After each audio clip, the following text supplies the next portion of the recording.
Okay, this is basically what we're starting off with. Just a regular old 2-liter bottle. It could be your favorite cola. It has to be Coca-Cola Zero, but it could be the store brand or whatever, just as long as it's a 2-liter bottle. And if you look at almost all the bottles, whether this one has that bubble in it because it's Coke, most of them are just straight up and down. They just come straight down. And anyway, if you look at them, you can almost on every bottle see there's like a little line here towards the base of the bottle. I guess it's in the plastic forming or whatever. But they all have it. They all have a little line that goes all the way around the perimeter of the bottle. That's usually where I cut. I use just a single-edged razor blade. You can use a razor knife. I've seen it done with scissors. Whatever you feel comfortable with. But at any rate, you want to cut along that line and cut this base off, okay? That is for the top part. You're going to need 2 of these bottles to do this. That will give you your top part of the fixture. Okay, the second bottle, what you will do is you will go up, I'd say about 2 inches, up about that far, maybe a little bit further. You can even up to halfway. It just depends on how tall you want the bottle to stand. Halfway to at least to a third of the bottle. You want to go up to that point and cut at that point. And with that, you're going to throw the top part away and keep the bottom. Okay? So, that being said, that's out of the way. Here we go with a bottle that has had the bottom cut off. And you can see, zoom out there. And it's been cut just along that line. Okay, always keep the cap, make sure the cap goes in. And this is what I was talking about, just a standard bottle. This was one of the store brand colas or whatever. But Pepsi and a lot of them have just the regular straight bottles. So anyway, you cut that, and that will give you your top vessel. The bottom part off the second bottle that you cut will give you your bottom vessel, which we will see in a minute. Now, third thing I do is I take it down in the kitchen, and everybody's got a measuring cup down in the kitchen. And get yourself a 1 quart measuring cup or a 2 quart and fill it up to 1 quart, however you want to do it. And fill the bottle with a cap on it, holding it upright this way, cut side up. Fill it up as far as it'll go for 1 quart. Make a mark at that water line all the way around the bottle if you want to. I just did it in 3 places where I could see it. This is not an exacting science. This just gives you a reference point to where to fill the water up to. Okay, so then now we are going to, with hot water, and you can get it as hot as you want. I always run it until it's good and hot. It has been running, so I know it's good and hot. I'm going to fill up to that line. And like I say, this is not exacting. If you're a little above the line or a little below the line, no big deal. And it's kind of hard to tell, but that's right at the line. Got pretty good with that one.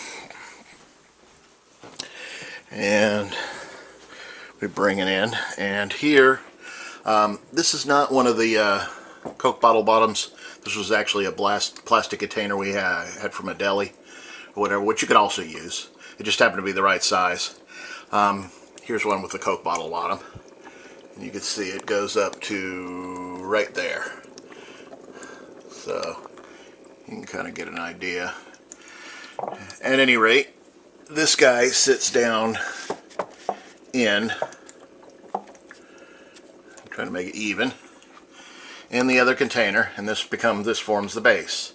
Now what I've done is I've had a lot of problems with these, they're just plastic or whatever, very light and everything. I threw some just play sand down in the bottom of them just to weight them down a little bit. It gives it a little more stability so I don't have to fuss with it so much, because there's been a lot of times where I've been in a hurry and picking these things up and these things fall over, and it's a pain in the butt. So you got your container inside your container, everything's upright, top is up towards the top. Okay. Now, my concoction is going to be different because everybody's got different water. than you may have in your area. In my particular part of the country, we have ultra soft water, and I do mean ultra soft water. It doesn't even register on the test kits for hardness. So there's very little in it. It's close to deionized water. So I add a little bit. This is just some Seacom stability, or no, equilibrium. Excuse me, equilibrium, which just adds a little bit of general hardness. It's got some calcium and stuff in it. I just add just a tab of that in there, just to get. I mean, you consider that these shrimp are coming from the Great Salt Lake, which is like hard as a rock and salty as salt can be. So I figure I'm going to try to imitate their home ground as much as possible. Secondly, what I use is, and you don't have to use this, I just had this handy, API. Aquarium salt. You can use rock salt. You can use non-iodized table salt if you want to. Whatever is the cheapest in your area. Like I said, I just happen to have this available, so that's what I'm using. And these are teaspoons that I'm putting in here. I put 3 well-rounded teaspoons, which would be approximately a tablespoon. Maybe a little bit more than a tablespoon, but somewhere in the area. Once again, not an exacting science. You don't have to be right on the nose. So there's my 3 teaspoons of salt, and I add just a touch of Epsom salts. And I mean a touch. When I say it's just like a pinch. Once again, to add a little bit more. Now, if you happen to live in an area of the country where, or the world, where you have hard water, and you know you have hard water when you can never get a good lather out of the soap, or on shampoo or anything, you don't really need to deal with the equilibrium or the Epsom salts or any of that stuff, because you already got it in your water. So now, here is the cap. This is also another bottle of cola that I cut just right above the bottom. And actually the first bottle that you cut, the bottom that you cut, let me show you this if I can balance this thing. When you cut along the line of the bottom of the bottle, save this piece, because you can use it as this cap. Perfect for the cap. But you will still need that second bottle to cut for this base piece down here. So let me get this on real quick, and I'll show you what I did. Not always the easiest to get this thing to cooperate, but eventually it usually yields. Okay, so what I did was, on the top part here, on each one of these little like bulbs that come out to make the feet kind of thing, I drilled about a 3/8 or whatever, a good size hole in each one of those right there. I don't know if you can see it from there, but and then one in the center. Obviously the air line goes down through the one in the center, which goes into a piece of airline tubing, and that goes all the way down to the base. You want it to go down to close to the bottom of the, where the cap screws in, as possible, because you want those bubbles to come all the way around. And you know, the other holes that are around that I did in the little feet thing there are just for cementing purposes. So let's go ahead and fire this guy up. And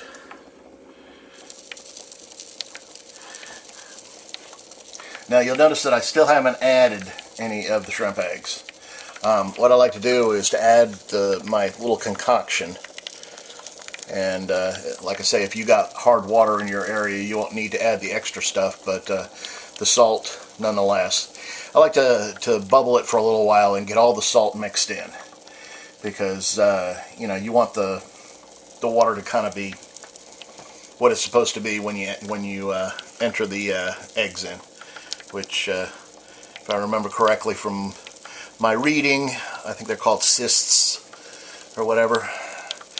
And then when you put them in, you still want it, you don't want to wait too long. This should take about maybe 10-15 minutes or so before it fully dissolves into into the water. Maybe a little bit longer than that. I've never really timed it, but yeah, I mean, you'll pretty much know when it's completely dissolved. And once again, not a pure science, because if it's not all completely dissolved, it still takes a while for the eggs.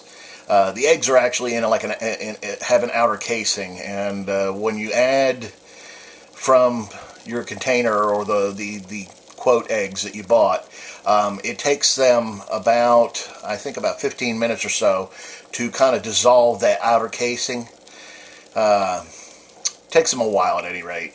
So even if all the salt isn't completely dissolved in, by the time the actual egg or the outer casing dissolves off and they're actually hitting the egg shells are hitting the water or whatever, it should be pretty good by that point. So you know, this is not something that takes a biologist or a rocket scientist or anything to do. I mean, this is a basic science test that if you didn't learn it when you were a kid in science class, I'll be surprised, because it's a basic, you know, that your second or third grader would do as a science project or whatever. So no big deal here. I'm just going over it for those of you who didn't have the opportunity as a kid to to actually do this.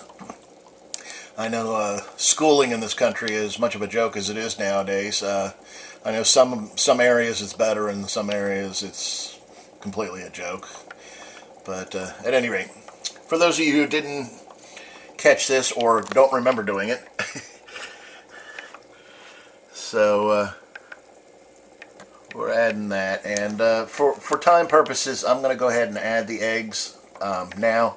Normally I would let that percolate a little bit more, but like I said, this isn't a science. Okay guys, so I went the eBay route when I first started doing this, and found a little, was it like 30 grams or 40 grams, and you'd order these things and pay a couple bucks for shipping or whatever, and you get these little baggies, these little Ziploc type baggies. I mean, little teeny things and stuff, and it's like, wow, that's all there is to it and everything. And initially, most of the stuff that I read and saw, it said for 1 quart, by the way, is loosely 1 liter. Okay, and it said for 1 liter of water with a tablespoon, or some of them said more salt, some said less salt, but I just rounded it off to about a tablespoon. To add a tablespoon of brine shrimp. And that's what I've been doing, and the problem with that was that I think it was just too much. I think that's kind of a selling point that a lot of the companies want you to use too many, because I had so much die-off. I would get like 1 or 2 decent feedings out of them, and then there would be just a bunch of dead brine shrimp by the time I finished the second feeding, because there just wasn't enough air and food and whatever else. I guess they were just overcrowded. So at any rate, I am going by, this third time I actually bought a whole can, and these, believe it or not, they're not cheap. They're about $80. At least this one, I think I got it for like 60. But nonetheless, it was a coffee-sized can. And this one is Brine Shrimp Select. And this is all from the Great Salt Lakes. Eggs are all harvested there. These are the 90% hatch rate type. It doesn't say on the can here, but when I ordered them off their site, they do have a site. Brine Shrimp Direct, just Google that, you'll find it. When I ordered them off, at any rate, they said it was 90% hatch rate. They got a couple of different levels of, so obviously the more you pay, the better the hatch rate, supposedly. Okay, so it came, and of course it was full initially, but it comes with a little scoop, like a coffee can, and this is like just a little scoop. And on the instructions on the back, it says for a liter of water to put in 1 gram of eggs. Well, I have a scale that I scale out my fertilizers with, so I decided to find out what 1 gram was, and it turns out that 1 gram is exactly 1 scoop, 1 level scoop. So, be that as it may, I'll set that down there for a minute because I got to take this top back off. And I'm going to take this little guy up here and spill him in. And there are my eggs. Now, let you watch that bubbling action again as I try to get this lid back on. The idea is that this bottom lid, the one that you cut off, fits over the big bottle itself. So you have to kind of squish the side in a little bit to get it to fit, because obviously it was the same size as. But you can see this part right here is actually overlapping this bottom bottle. That's not absolutely necessary. I started off with just having an open top. The problem with that is you get a lot of evaporation. And this tends to keep the evaporation down, and plus if you get your air bubbling going a little bit better, sometimes you get some salt spray that tends to congregate around here. I had to scrub the top part of these shelves here because it was just covered in salt. So this just kind of keeps the salt spray and the evaporation down considerably, and this has worked out well for me. So that's about all I got to say about that. I guess we'll move on from here.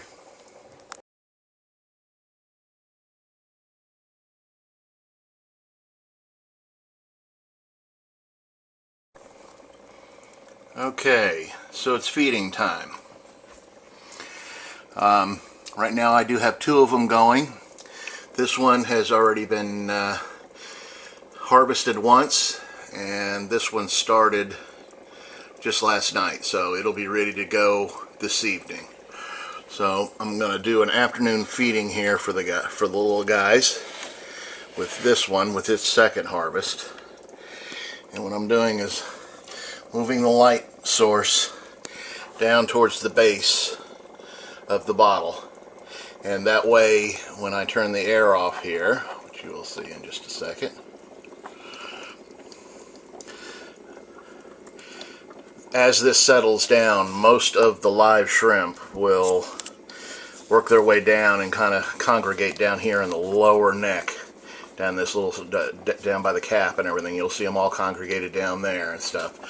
This junk right here is just the eggshell and stuff like that. It'll stay where it's at, and most of the rest of it will float up here to the top, which I will show you when this happens. But in the meantime, I'm going to uncap this guy and take him over, and this is what I keep that spare cup for, because this usually has like condensation in it, and that way I can set that down in the cup there and don't have to worry about getting wet all over the place and the salt and everything. So we'll come back here in a minute after they start, so you can see they're already starting to settle towards the neck, but we'll continue this when they get more settled. It usually takes about 10-15 minutes. Okay, so they've all congregated down, or a bunch of them have congregated down at the bottom. So what I do next is grab the old turkey baster, which is in 2 pieces right now because it's clean after every use, and put that sucker together, and I come up here with it, squeeze the bulb, and go down in,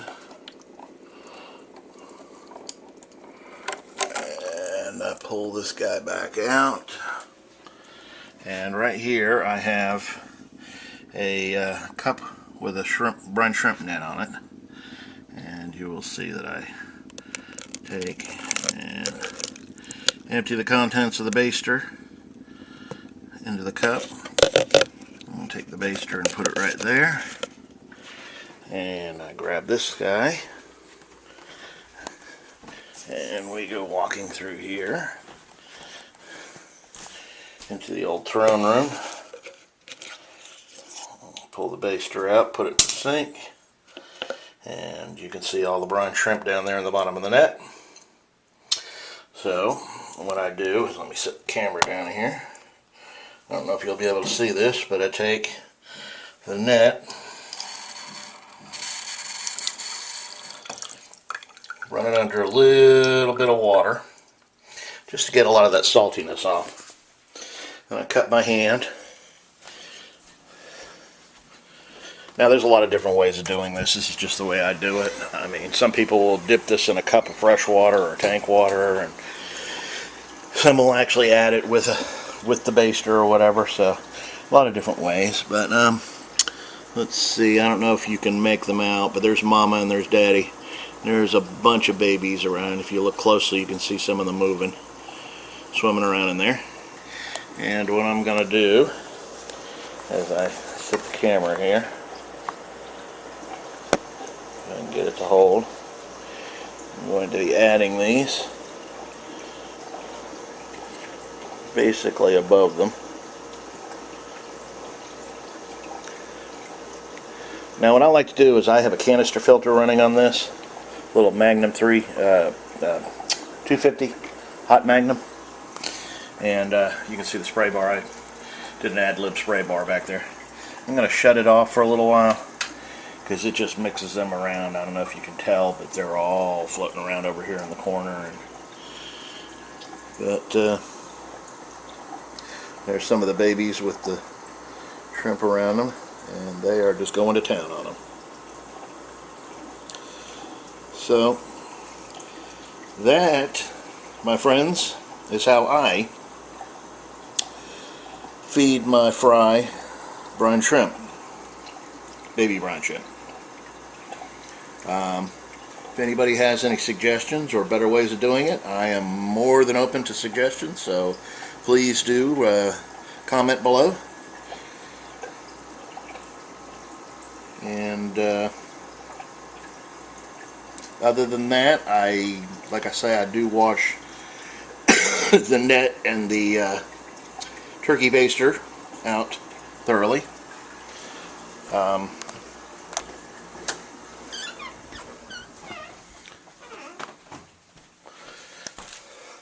Take them, put them both in the sink. I break this apart. Take that. Well, I don't think you really need to see the whole process, but you know, rinsing that out real good. Now, the leftover that's still in the bottom of this cup, being that this was my second harvest, and I'm just going to be cleaning up after this, I'm just going to go ahead and pour this out. But normally, if it was the first harvest, I would take what was left in here and pour it back into the container to keep it topped up with the salt water. But like I say, being that it was the second harvest, that just goes down the drain, because the whole 2 liter is going to be cleaned out here in a minute. Cleaning, nothing too special, just usually use hot water. Turn it all on full hot, no cold, and you know, as hot as it gets or whatever like that, and just run the water through the nets and the baster and all that kind of thing. I mean, you don't have to scrub it down. It's not like we're looking for a complete sanitization of it, but give it a good rinse. Make sure that you get the bulk of it off. So yeah, that's all I got for that.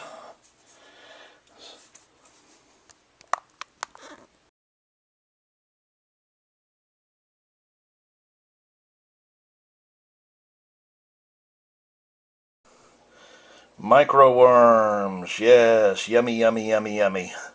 I know all the ladies out there are going to love this segment. So what we're looking at here, Tupperware container, standard. Everybody's got them laying around. If you get any Hillshire Farms select cut cold cuts or whatever, they come in these containers, along with multiple other things. Just your standard size. You can use any container you want. You just want it basically shallow. Let's see. That's my hand next to it, so pull away a little bit. Like that, you know. It could be different sizes. As a matter of fact, I got a bigger one going over here. Just, basic throwaway type container.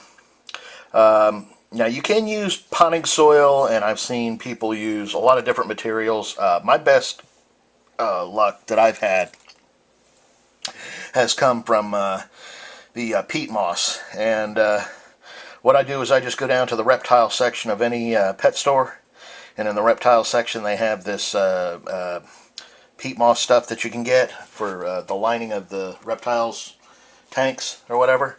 And it's compressed. It's like a brick, and you take it and you bring it home, put it in a bucket with a little bit of water, and it just like expands like 10 times its size or whatever. And then after it's completely expanded out or whatever like that, you just let it sit out and dry for a little while, and it's good to go. I suppose you probably could just go to the hardware store and pick up some regular peat moss too, but at any rate, that's what I do. Handful of that in here. So it fills the container about a third of the way, maybe a little more. And then you wet it down. I have a little plant spritzer. One of these little pump type, you pump the top and it puts pressure in the bottle, and you just pull the trigger and it sprays it down. Which, as a matter of fact, I just did these yesterday, restarted this culture again yesterday, so it needs a little more water. So I'll show you. We'll take it and yeah, I mean, you could do this with just your fingers. You could run a little bit of water over it from the sink, whichever. Food. Once again, you can go on the internet. David Ramsey has a good channel on YouTube where he goes through. He uses it's like a whole wheat bread and this. It's a form of yogurt. You'll have to go look at his site or whatever. But he's for a lot of the different worm cultures he uses. He uses the bread and this culture, and you can do it with margarine. You can do it with butter. Blah blah blah blah. Yeah, it's kind of to taste. The worms will eat just about anything. That's the whole point. I, in particular, being that I have these inside, and try to keep the stench and the ickiness down to a decent level, use cat kibble. Just your basic cat food. And you can use fish food too, as a matter of fact. I've used that in a pinch. But at any rate, you put a couple of those down in the thing. You want the moss damp but not soaking wet. You want to be able to, if you were to pick it up in your hand and squeeze it, it would make a clump, but as you squeezed it, you wouldn't have water streaming out of it. So just a moderate dampness, and you want to maintain that because they need the water. So afterwards, you put your kibble in there, spray the kibble down a little bit, and then I've seen those knitting type, yarn type knitting thingies or whatever you use for this. I just use some old tops of cassettes. It works just fine. So put that in there, and you can see some of the worms already congregating. Like I said, I just restarted these cultures. This is all brand new. I just did this yesterday. I should have videoed when I was putting it together. But at any rate, when you restart, these will last maybe 2 weeks tops, and they start getting really stinky, and you'll know it as soon as you take the top off.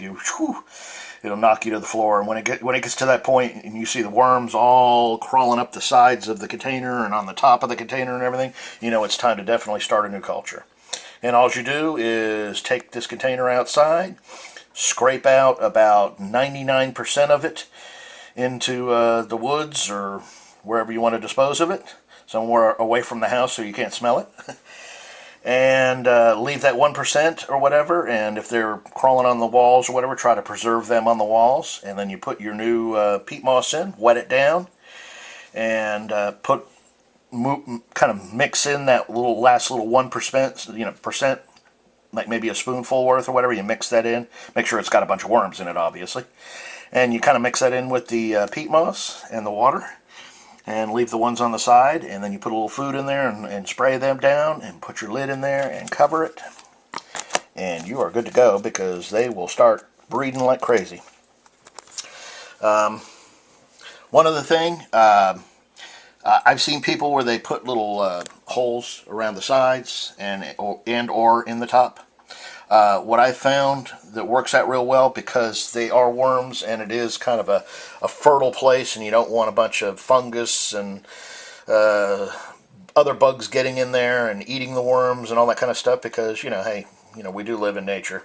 Even though we're in our houses and we think we keep it out, if you were able to take a camera and microscopically look at your carpets at night, you'd be surprised how much wildlife lives in your own house. At any rate, to keep that down to a minimum, what I do, and a lot of people do, is you cut a little square out of, on this one I just cut it in the middle. These were all done at different times. Cut a little square out and put a little piece of cotton or filter material in it. Like on this one, I just cut 2 little squares out and stuck a little bit of that.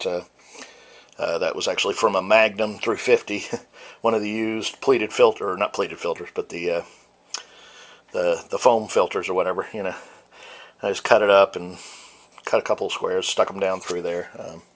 See them on the bottom side. It allows air to get in, but it keeps some of the critters out. That's basically it.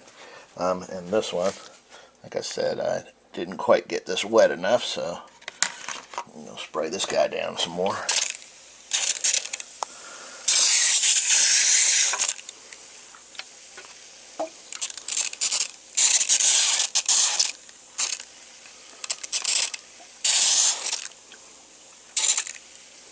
Put more water in this thing.